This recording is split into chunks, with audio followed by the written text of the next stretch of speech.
Hörmətli izləyicilər, bugünkü izahımız ədəbiyyat fənnindən olacaq. Qılman İlkinin İntiqam hekayəsi haqqında təhlillər aparacağıq.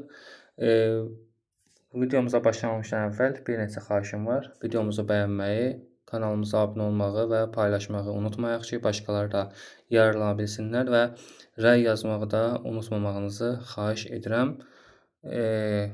Yallah başlayaq. Qılman İlkin İntiqam. Bütün gecə kəndi lərzəyə salmış top səsləri səhərə yaxın kəsildi. Xəzangül elə bil birdən-birə gürültü çaxnaşıq bir aləmdə dipsiz qaranlıq bir yarğana yuvarlandı. Lakin bu səssizlik ona top və mərmilərin qulaqbatırıcı gürültüsündən daha müthiş göründü. Qulaqları səs aldı. Axşamdan çaxnaşma içərisində vurnuxan cəmaatın çığır-bağırtısı da daha da eşidilmirdi. Bu nədir? Hamı qaçıbmı fikirləşdi. Deməli bunu özü demir, fikirləşir. Tək tənha qalmışam bu cəhənnəmdə. Yəni cəmaatın içərisində bir nəfər də tapılmadı ki, məni yada salsın. Yox, bu ola bilməz. Kim bilməzsə Xeyransa ilə əri gözəl bilirlər ki, mən tərpinə bilmirəm. Yəni gördüyümüz kimi Xeyransa və əri xəbərdardır ki, Xəzangül evdədir. Yəni sual düşə bilər ki, heç kimin xəbəri yox idi Xəzangülün evdə olmağından. Səhvdir. Ən azından Xeyransa ilə ərinin xəbəri var. Yoxsa ermənilər başlarının üstünü birdən-birə elə alıblar ki, hərəsi ağzını bir səmtə tutub qaçıb, əlləri heç yerə çatmayıb. Xəzangül bunları fikirləşəndə qonşularını o qədər də qınamırdı. Bilirdi ki, hərəsinin bir çətən uşağı var. Bu mələkədə hamı öz başının hayında olub. Boylanıb şüşələri qırıq-qırıq olmuş pəncərədən eşiyə baxmaq istədi. Lakin hələ də qan sızan ayağının yarası elə sızıldadı ki, yerindən tərpinə bilmədi. Başından da bərk ağrı başlamışdı. Çünki bütün gecəni bir dəqiqə çimir vurmamışdı. Top mərmiləri evlərinin lap böyründə partlardı. Deməli, qaçmamasının səbəbi nə idi? Ayağından yaralanmışdı. Dəqiqə bə dəqiqə gözləmişdi ki, onlardan biri də indicə damlarını düşəcək və onu körpəsinə birlikdə göyə soracaqdır. Zavallı körpə də sübhədək kiriməmişdi. 3 gün qabaq həyətlərinin ortasında partlamış top mərmisindən yaralanmış ayağının sızıltısı isə ara vermir. Deməli, qaça bilməməsinə səbəb nə idi? Çünki ayağından yaralanmışdı. Yaralanması səbəbi nə olmuşdu? 3 gün qabaq deməli həyətlərində top mərmisi partladığı üçün. Baldırının sallana qalmış ətini yerinə yapışdırıb üstündən bərk-bərk sarısa da ağrısını kəsə bilmirdi. Qanı hələ də sızırdı. Bu zaman burnunun hardansa yanğın iyi gəldi. Canını dişinə tutaraq yenə pəncərəyə tərəf boylandı. Dağların başı tüstüdən görünmürdü. Aşağılarda qoşa çınar tərəfdəki bütün evlər alov içində idi. Uçuq daş divardan qalxan toz-torpaq buludları yanğının tüstülərinə qarışaraq burula-burula onlara tərəf yayılırdı. Birdən eşik tərəfdən hənirti eşidildi. Səslər getdikcə gücləndi. Xəzangül yaxınlıqda erməni daşnaqlarının aydın ayırd edə bildi. Bundan dəhşətə gəldi. Aman Allah, ermənilər kəndə giriblər. Yəni bunu özü fikirləşir yenə də. Kiməsə demir. Bədəni titrəmə bürüdü. Yarpaq kimi əsən əlləri ilə körpəsini beşiyindən qaldırıb sinəsinə bastı. Buz kimi soyuq yanaqları ilə süzülən göz yaşları anasını əmməyə başlamış körpənin də sifətini islatdı. Xəzangülün ürəyi sanki sinəsində qopub boğazında çırpınırdı. Birdən qapıya vurulan təpik onu daha da sarsıtdı. Qapının cəftəsi yerindən qopub düşdü. 2 nəfər yekəpər saqqallı erməni içəri soxuldu. Bir anlığa astadan durub otağa göz gəzdirdilər. Sonra əllərindəki avtomatı düz Xəzangülə tərəf tuşladılar. Uzandığı yerdə sanki daşa dönmüş Xəzangülün gözləri bərələ qalmışdı. Qorxudan kirpiç də çala bilmirdi. Yoldaşından xeyli cavan görünən o biri erməninin belində dəstəyi ceyran ayağından olan bıçaq da asılmışdı. O yoldaşını dümsüklədi. Sarkis dayı, bunu deyəsən bizə qənimət gətiriblər axı. Deməli 2 dənə erməni daxil olur, biri yaşlı, biri gənc. Yaşlı olan kim idi? Sarkis. Bunu deyərək Xəzangülün yatağına yaxınlaşdı. Bir həmlə ilə əlini uzadıb yorğanın onun üstündən çəkdi. Xəzangülün sarıqlı ayağını görüb istehza ilə gülümsədi. Belədir, demək buna görə qaçmamısan. O Xəzangülü süzəndə Xəzangül güc bəla ilə əyilib yorğanı sinəsinə də yuxarı çəkdi. Ermənin saqqalı sifətindən iyrənc bir istehza duyuldu. Sonra avtomatların çiyinlərindən çıxarıb otağın künc bucağını axtarmağa başladılar. Hər yeri eşib tökdülər. Yoldaşının Sarkis çağırdığı yaşlı erməni dedi. Levon, sən bunların dilini yaxşı bilirsən. Soruş ki, qızıl və bəzək şeyləri harda gizlədib? Deməli, yaşlı olan Sarkis, cavan olan isə Levondur və Azərbaycan dilində bilən Levondur. Cavan erməni yenə Xəzəngülə yaxınlaşıb amiranə bir tərzdə soruşdu. Axçı, de görüm qızıllarınızı harda gizlətmisən? Gözləri hələ də bərələ qalmış Xəzəngülüdən səs çıxmadı. Dinə bilmirdi. Sözlər elə bil boğazında ilişib qalmışdı. Hə, dinsənə cavab ver. Xəzəngül nəhayət səsi boğazında tıxana-tıxana dedi. Bizim qızılımız yoxdur. Yalan deyirsən. Qızılların yerini deyir. Görürəm, sırğalarını da çıxarıb gizlətmisən. Bizim qızılımız yoxdur. Xəzəngül yenə təkrar etdi. İnanmırsan, axtar bax. Yoldaş soruşdu. Deyir ki, yoldaş soruşdu. Nə deyir? Deyir ki, bizim qızılımız yoxdur. Özümüz axtarıb taparıq. Müsəlman ola, qızıl olmaya, gəl bura, özümüz taparıq. Levon Xəzəngüldən uzaqlaşanda onu hədələdi. Heç eyib yoxdur. Bunun əvəzində gör sənin başına nə oyun açacağam.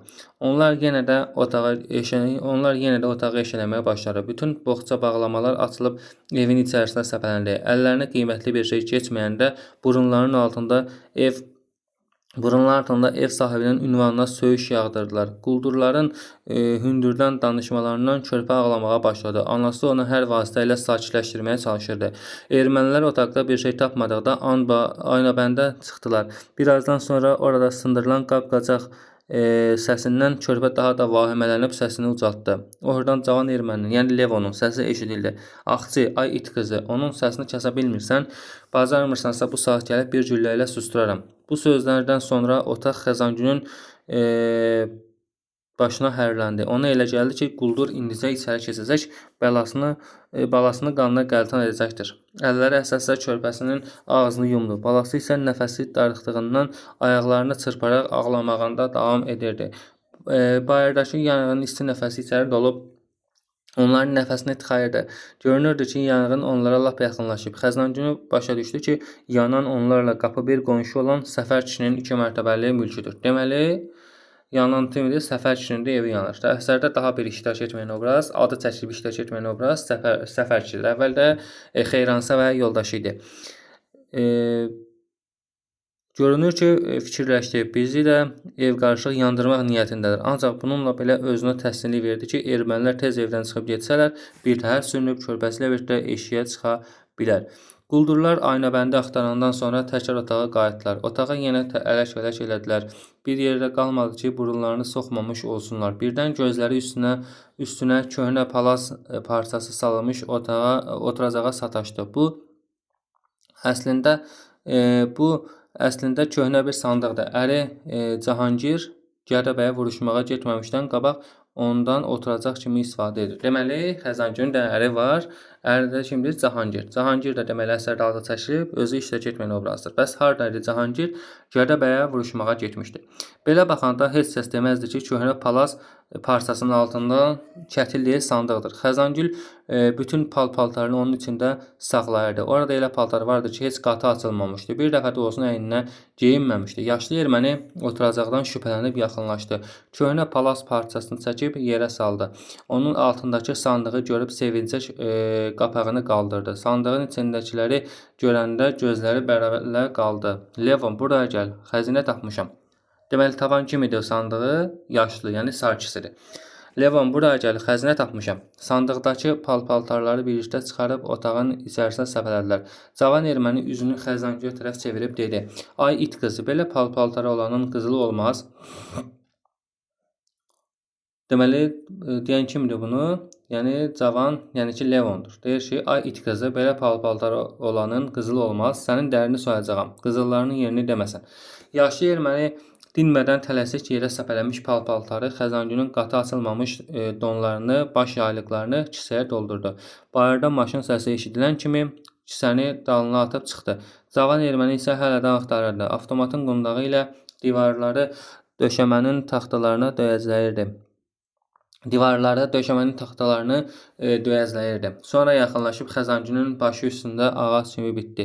Xəzəngül yorğanı biraz da yuxarı çəkib sinəsini örtdü. Cavan erməni əlini atıb yorğanın güclə onun sinəsindən aşağı çəkdi. Sonra yanındakı körpəni qaldırıb onun ayaqları altına atdı. Xəzəngüldən acı bir fəryad qopdu. Deməli, Levondur da, cavan olandır. Xəzangülün uşağını qucağından götürüb ayaqları altına atır. Xəzangül bir fəryad qopardı. Bardakı erməni cəld içəri girdi. Levon, neynəyirsən sən? Heç, sən işində ol. Mən onun dilini açacağam. Yaşlı erməni yerdə qalan süfrə və dəsmalları, Xəzangülün heç geyinmədiyi 2 cüt ayaqqabılarını və başqa xırım-xırda şeyləri ilə kisəyə doldurub çıxdı. Xəzangülün ayaqları altına atılmış körpəsinin rəngi çığırmaqdan gömgöy olmuşdu. Ana əyilib onu qaldırmağa cəhd etsə də bacarmadı. Levon əmr etdi ki, tərpənməsin. Birdən nə fikirləşdisə daha uca səslə dedi. Qızıllarını yerini deyəcəksən ya yox? Dedim ki, bizim qızılımız yoxdur. Yalan deyirsən, Allah haqqı düz sözümüz. İndi deyərsən. O kəmərinə bağladığı bıçağını çıxarıb yorğanın üstünə atdı. Al, öldür körpəni öz əlinlə. Ya qızıllarını yerini deyəcəksən, ya da onu öz əlinlə öldürməlisən. Boğazını üzməlisin. Xəzangül qulaqlarına inanmadı. Ayaqları altında ağlamaqdan artıq səsi xırıldayan körpəsini görməsəydi, ona elə gələrdi ki, yuxu görür. Yox, insan övladı bu sözləri dilinə gətirə bilməz. Bu ancaq heyvan bağırtısıdır. O cəhənnəmdə idi. Əmr eləyənsə Əzrail idi. Aman Allah, kaş onun özünü öldürəydi. Körpəsinin qətlini gözlərlə görməyəydi. Kin, qəzəblə dolu quldur gözlərlə mərhəmət diləyən kövrək yalvarışla cilvələnən anla gözləri bir-birinə zillənmişdi. Biri qana hərisdi, o biri isə məsum bir körpənin keşiyində durmuşdu. Bunun sonu necə olacaqdı? Araya çökən sükut erməninin səbrini tükəndirdi. Avtomatın qundağı ilə körpəni vurub bağırırdı. Deyəcəksən ya yox? Xəzangül var üzü ilə qışqırdı. Erməninin üzünə tüpürdü. Gördün ki, mən sənin hərəkətini necə qəbul elədim. İndi görək sən mənim hərəkətimin qarşısında belə sakit dura biləcəksən, götür bıçağı. Xəzangül onun niyyətini əvvəlcədən başa düşmüşdü. Körpəsini öz əli onu öldürmək istərdi. Buna görə ona yalvarmadı, qürurunu pozmadı. Bıçağı əlinə alıb öz hökmünü verdi. Körpəni mənə ver, mən əylə bilmirəm. Erməni ona belə qətiyyətinə məətəl qaldı. Qaşlarını çatıb diqqətlə ona baxdı. Deməli, əvvəl burada inanmır da erməni. Xəzangül öz övladını öldürə biləcəyinə inanmır. Niyə durmusan? Uşağı mənə ver. İndi görərsən ki, mən səndən də sakit duracağam. Onu necə dünyaya gətirmişəmsə, elə də öldürəcəyəm. Levon uşağı götürmək üçün Xəzangülün ayaqlarına tərəf dartılarkən Xəzangülün qarşısına qəribə bir mənzərə açıldı. Erməninin kürəyi Xəzangülün gözlərində ani olaraq elə böyüyüb açıldı ki, sanki geniş bir meydandır. Ürəyində Allahı köməyə səslədi və bir an belə itirmədən bıçağı elə bir hardansa qüvvət almış əli ilə düşmənin kürəyini elə sancdı ki, erməni heyvan kimi bağırıb üzü üstə düşdü. Sonra bıçağı kürəyindən çıxarmağa çox cəhd etsə də bacarmadı.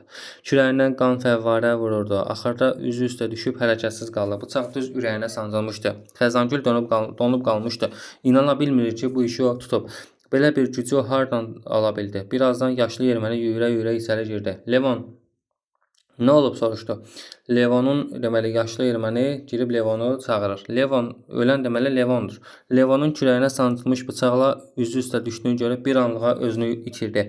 Yoldaşına kömək eləyib kürəyinə sancılmış bıçağı çıxarmaq əvəzinə bayıra yüyürdü. Deməli, bıçağı çıxarmır kürəyindən. Sual düşə bilər ki, bıçağı kürəyindən çıxarır, amma çıxarmır. Əvəzinə bayıra yüyürdü. Xəzangül isə daş heykəl kimi donub qalmışdı. Heç nə duymur, heç nə eşitmirdi. Ağlamaqda davam edən körpəsinin səsinə də sanki biganə qalmışdı. Ancaq onu hiss etdi ki, əlində avtomat içəri girən qoca erməni, yəni Sarkis, onu nişan alıb atəş açdı. Bundan sonra araya sükut çökdü. Deməli, Xəzangülü öldürdü. Yaşlı erməni Levonun yanına yüyürdü. Xəncəri onun kürəyindən çıxardı. Deməli, xəncəri sonradan çıxarır. Yəni, Xəzangülü öldürəndən sonra xəncəri çıxarır Levonun kürəyindən. Əvvəlcə içəri girəndə çıxartmır.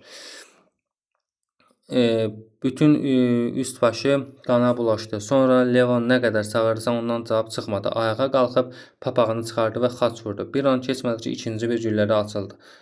Yəni, ikinci gülləni də açır, burada da uşağı öldürür. Lakin bu güllənin səsini artıq Xəzangül eşitmədi. Yəni, əvvəlcə Xəzangülü öldürür, sonra isə uşağı öldürür. Sonra nə demək olar əsər haqqında? Deməli, İntiqam hekayəsi epik növdə hekayə janrında təhkiyə əsasına yazılmışdır. Əsərin mövzusu 1-ci Qarabağ müharibəsi və erməni vəhşiliyi. İkinci ideyası isə erməni vəhşiliyinin ifşasıdır.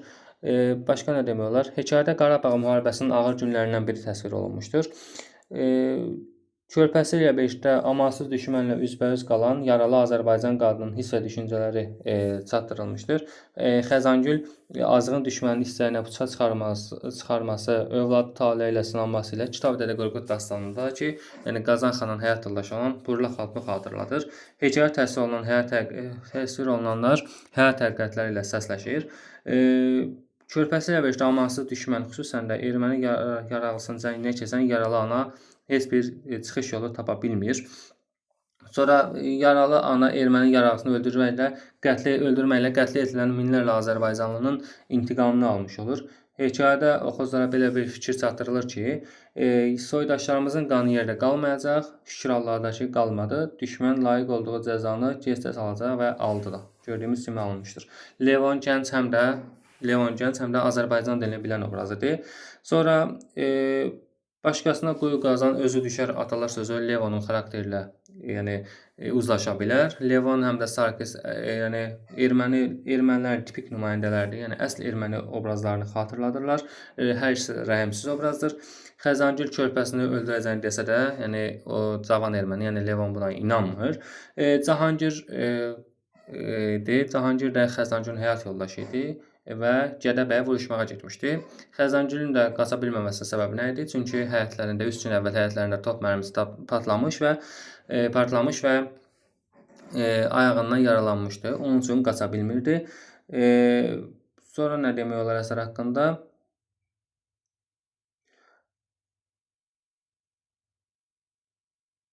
Sonra deməli Xəzangülün taleyi ilə müəllif vətən yaralarını unutmamağa, qisas almağa səsləyir. Sonra nə demək olar? Əsərdə düşmən obrazları dediyimiz kimi real erməni xislətini nümayiş etdirirlər. Xəzangül düşmən tərəfindən öldürülür, elə uşaq da öldürülür. Qətiyyətli, qorxmazlığı ilə düşmən mənəvi qələbə çalır və Xəzangül obrazı əsl Azərbaycan qadınlığını xatırladır. Qüruru ilə, intiqam hissi ilə əsl Azərbaycan qadınına xas xüsusiyyətləri nümayiş etdirir.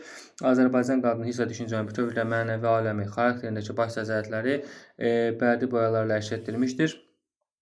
Dediyimiz kimi övlad taleyi ilə sınağa çəkilməsi ilə Xəzangül Burla xatun obrazını xatırladır.